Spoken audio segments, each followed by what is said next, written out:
If the ownership of this house isn't transferred to me, I'm contemplating a divorce. I was taken aback when my husband suddenly dropped this bombshell. This house holds precious memories of our family, and I can't bear to part with it. Despite my emotional attachment, my husband is threatening me, toying with my feelings. Distraught, I reached out to my father for help. I am Emily, a 30-year-old full-time housewife, dedicating my days to supporting and managing our household. I married John 2 years ago, and since quitting my job after marriage, my husband has been the breadwinner. However, our peaceful life took a turn for the worse after my father-in-law's passing, leading to my mother-in-law moving into our apartment. Surprisingly, I was informed about my mother-in-law's move the day before she arrived. Nonchalantly, my husband announced her impending arrival as if it were the most natural thing. It caught me off guard, and I questioned the suddenness of it. I forgot to mention earlier that my mother would also be coming to live with us from tomorrow. As soon as my husband came home, he casually mentioned her arrival, asking me to prepare and clean up. I was bewildered by the news. I thought she was coming over for a visit, but my husband clarified that she was moving in. The decision was made without any prior discussion with me, and the very next day, my mother-in-law arrived with numerous luggages. It's been a while. I'm glad you look well, Mary. Please come in, I greeted her. However, she seemed displeased for some reason. As she entered, she questioned why I didn't come to pick her up, emphasizing that it's common sense to meet at the station, especially when you know your mother-in-law is arriving. While carrying the hefty luggages, I didn't know what time you'd arrive. In that case, shouldn't you have contacted me? You're so thoughtless. I apologize. This is why they say some daughter-in-laws are useless and inconsiderate. Grumbling, the mother-in-law settled heavily on the sofa. Despite being a guest in our home, she acted as if she owned the place. I couldn't believe it. From that day on, her snide comments became even more intense. As soon as my husband left for work, the barrage began. Emily, why are you sitting there? Do the dishes. You should have finished the laundry in the morning. That's common knowledge. I'm sorry, I'll do the laundry once the dishes are done. You have the wrong priorities. In my house, it's a rule to do laundry immediately after breakfast. But that rule is just to do as you're told. Haven't your parents taught you not to make excuses? I had my own daily routine, and it seemed that Mary couldn't understand that I wasn't refusing to do the work. Even if I did things her way, she would still find fault and complain every day. The daytime hours alone with her were especially challenging. One day, I had an epiphany on how to end this living hell with my mother-in-law. The plan was to move to the house I inherited from my father and live in a separate home from her. My father retired early a few months ago, and my parents started a new life in the countryside. They then passed on their house to me. Fortunately, that house isn't too far from our current apartment, and we were planning to move eventually. Living with my mother-in-law had reached my limits, so I decided to talk to my husband about moving sooner. John, can we talk for a moment? What's up? Anything happened? Remember the house my father gave us? What do you think about moving there? Oh, that house. We did talk about moving there someday. Why the sudden decision? Well, I've been having some difficulties with your mother. She never mentioned anything, but I can't bear living with her anymore. That's why I'm seriously considering moving. Observing that the new place isn't too far, I suggested we move there, allowing my mother-in-law to stay in the current apartment. Surprisingly, my husband agreed to the move. After informing Mary, we decided to make the move a week later. Honestly, I anticipated some opposition from her, but she accepted our decision with a big smile. Goodbye, John and Emily. I'm so sorry for the sudden decision to move. Don't worry about it. It's wonderful that your father gave you the house. He's very sweet. Thank you. Please visit us sometime. Of course, it's not too far from here, and I hope you visit me regularly too. I will. After the conversation, I headed to our new home with my husband, feeling relieved that I wouldn't have to endure snide remarks anymore. I could now live freely at my own pace. Although I had initially feared Mary's opposition, consulting with John brought me peace. However, my peace did not last.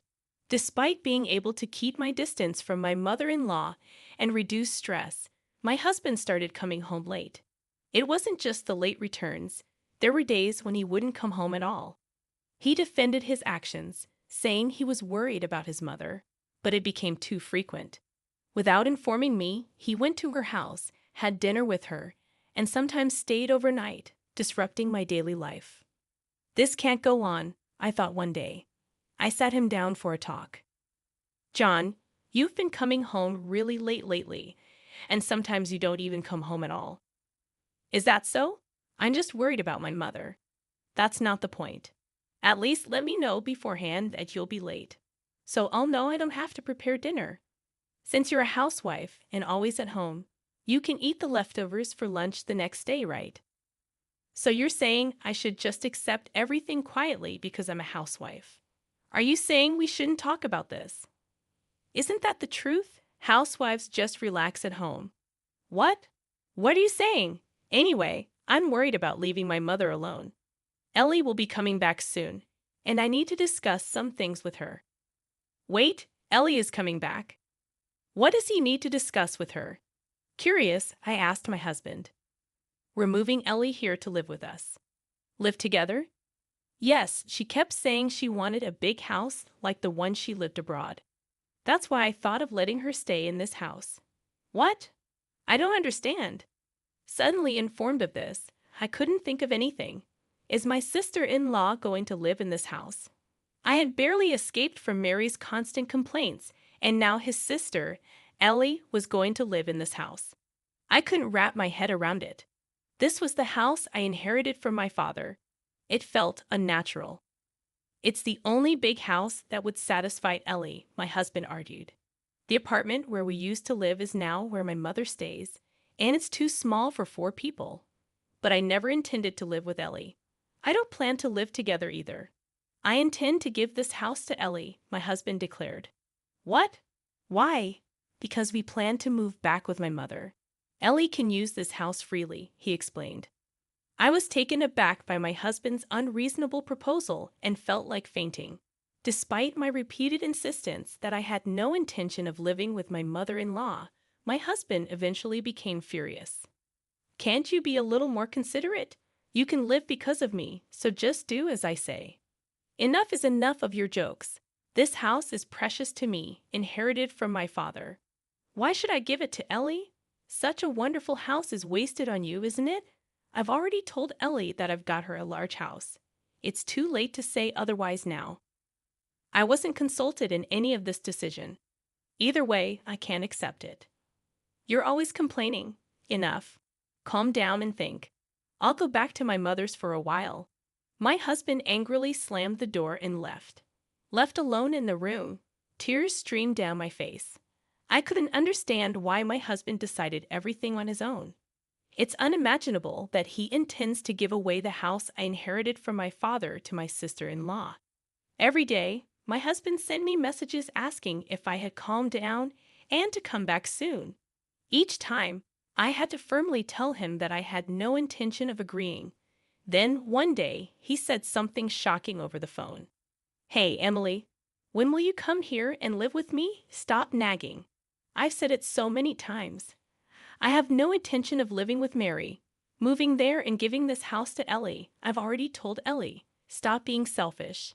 She might be coming back this week, so there's no time. Why should I give up my house for your family?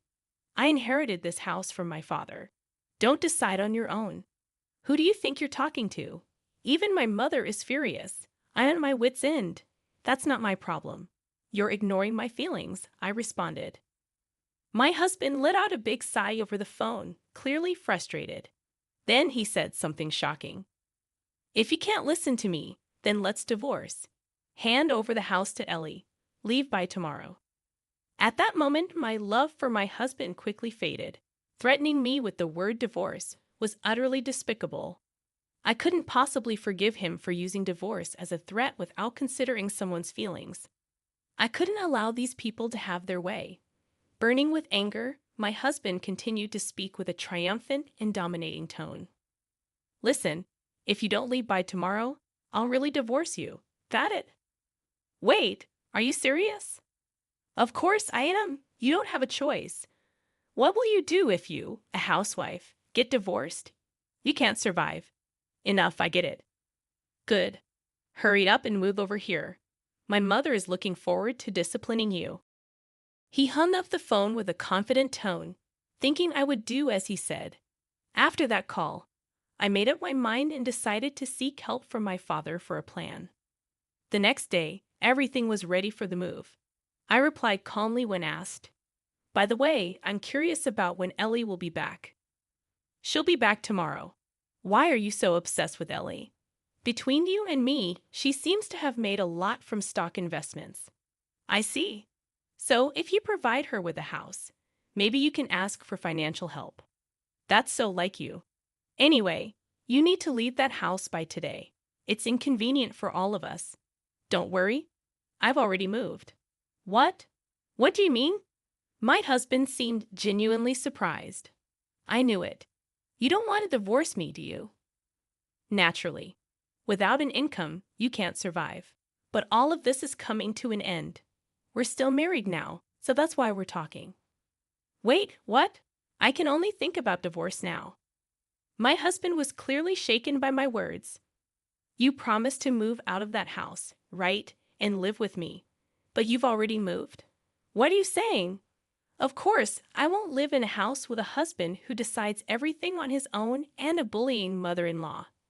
Why are you including me? You promised to move out for Ellie. I said I've already moved, didn't I? I did as you said. Enough with the jokes. Where are you now?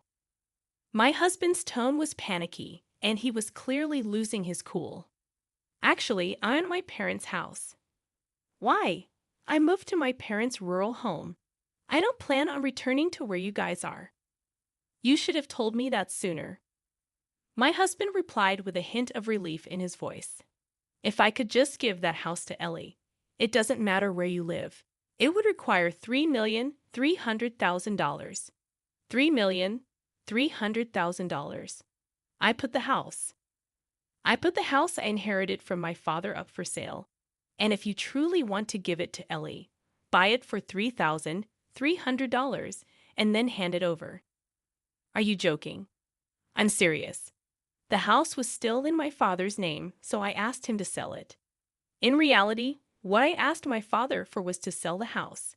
My father had always said, if something happens, contact me. You can live or sell this house as you like. I'll help you. As a result of the valuation, a price of $3,300,000 was proposed, which I gladly agreed to and put the house on the market immediately. My husband probably never saw this coming. He spat out insults, consumed with anger. Why are you doing this without asking me? This is unforgivable. I'm not asking for nor do I need your approval. We're getting divorced soon anyway. I don't care. Do you understand your position? You'll be the one in trouble if we divorce. Since you don't have an income, you're just a housewife. I'd rather struggle on my own than be with you forever. Listen, Ellie will be coming back soon. I told you I'm relying on Ellie's money, didn't I? So what? Like I said, if you want to let dear Ellie live in that house, just buy it for $3,300,000. That is if you can. What? That's impossible. If Ellie has made a lot of money from her investments, I don't see why she can't afford it. I don't know how much she made, but that's too much. She can never afford it. My husband was all excuses with no hint of an apology, maintaining his domineering attitude. I felt it was foolish to spend any more time on him and unleashed everything I wanted to say. I'm done with you and this ridiculous mess. Did you think threatening divorce would make me give up the house? If you thought being a housewife meant I'd do whatever you say, you're so wrong.